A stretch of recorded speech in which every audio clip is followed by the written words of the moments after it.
একসময় তুমি টের পাবে তোমার আসলে কাউকে দরকার নেই, কাউকে না। বারবার এলোমেলো হয়ে যাওয়ার পর পৃথিবীর প্রতি একরাশ অভিমান করে তুমি আস্তে আস্তে নিজেকে নিজেই গুছিয়ে নিতে শিখবে। মানুষকে নিয়ে প্রচণ্ড আশা করে সেখান থেকে পাওয়া হতাশাগুলো থেকে তুমি একাই বাঁচতে শিখবে।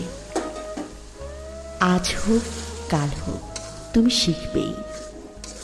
বারবার হোঁচট খেয়ে পড়ে যাবার পরে একদিন তুমি টের পাবে তুমি কারো হাত ধরে ওঠার জন্য অপেক্ষা না করেই নিজে নিজেই উঠতে চেষ্টা করছো।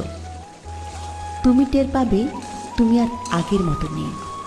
সেই প্রচণ্ড রকমের ইমোশনাল, অভিমানী, বেশি আশা করা এবং অল্পতে হতাশ হয়ে যাওয়া সেই দুঃখ বিলাসী মানুষটা তোমার মাঝে আর বাস করে।